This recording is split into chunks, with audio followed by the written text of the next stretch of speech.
Reading has really been a very, very important part of my life. I'm fortunate that I had a mother who loved to read, who read to me before I could read myself and taught me to love to read. And in fact, I loved reading so much that I ended up making reading my career and became a librarian. Teaching reading to students and working with books and students is a really very satisfying part of my life. As Mrs. Bush often says, parents are a child's first teachers, and that is so true. And it's important that parents reinforce literacy in the home, that you talk to your child, that you read to your child, rhyme, sing, play games, all those little things that really are instinctive with moms and dads all over the world. We see literacy as being a fundamental building block to the social stability of countries and of the world, and economic stability of countries in the world. We see it as literacy as an essential building block to the basic characteristics of freedom.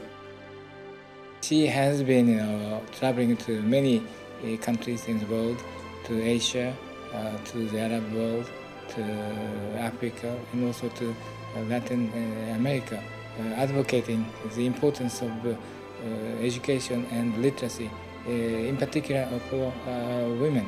In that context also she stresses the importance of educating mother.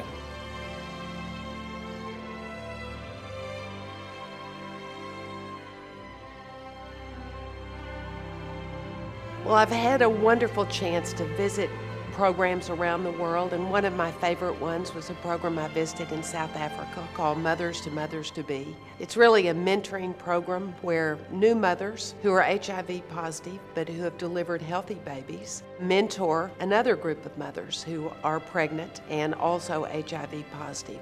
They help each other take anti-retrovirals, stay on their medications. The goal is to have a whole generation of HIV-free babies and young people.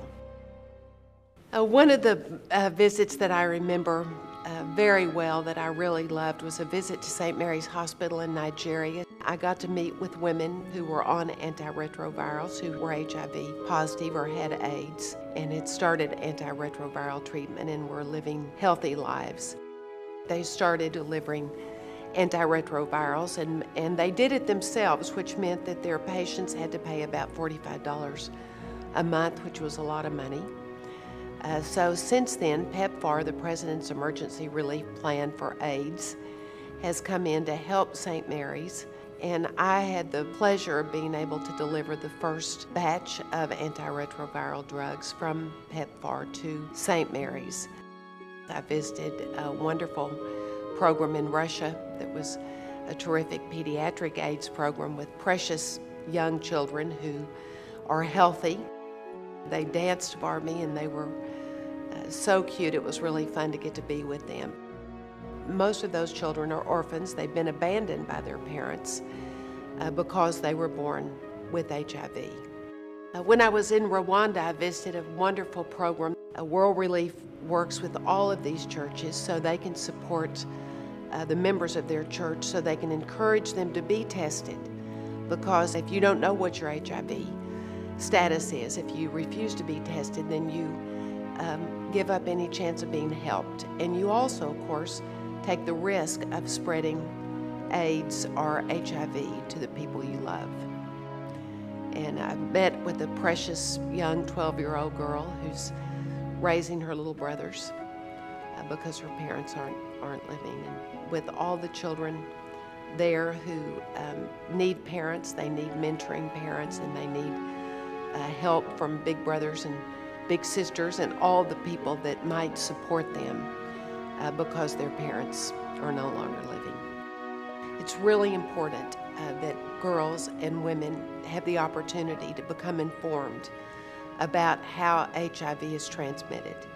When I was in Tanzania, I visited a great school, a great madrasa that was actually funded in part first by the Aga Khan Foundation as a way to make sure that teachers are trained to teach, and that the madrasas that are in Tanzania and several other African countries have teachers who know how to teach who are trained so that students really learn.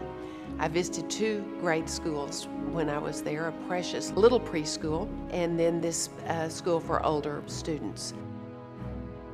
At both of those schools, the teachers had been trained in a great training program that's in a number of African countries that makes sure teachers are well equipped to be able to teach students so that students can learn.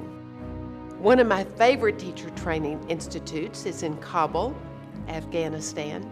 After the fall of the Taliban there, we opened with USAID and the Afghan American Women's Council, a great teacher training institute at Kabul University. And the goal of that institute is to bring women in from all around the country, from many rural communities in Afghanistan, and train them so that they could go back to their communities and train other teachers and really expand literacy development, particularly for girls who have not had educational opportunities for a long time in Afghanistan during the reign of the Taliban. This White House conference is a historic breakthrough in terms of the willingness of the leadership of many countries in the world to step forward and to say on a continuing basis we are going to continue to fight for literacy for all. We're going to base it on good research, abilities for teaching and learning that are proven to work. We're going to base it on best practices.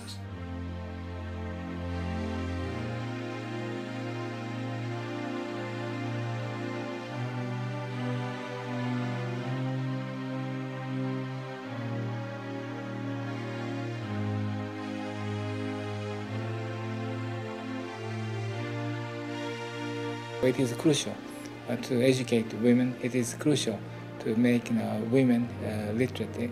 In that context, Madame Bush is making very important contributions. We appreciate it very much.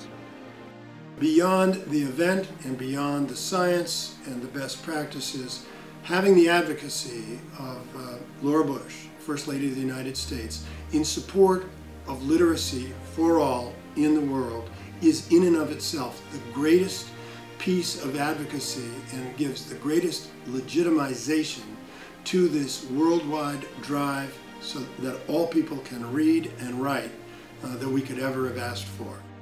Literacy is important for everyone, men and women. It's very important for people's economic success. It's important for countries' success as well. Countries that have a high literacy rate also usually have better health statistics because people are health literate as well as literate about all economic issues. So it's really time for all of us across the world to make a commitment to each other and to ourselves that will spread literacy to every corner of the globe.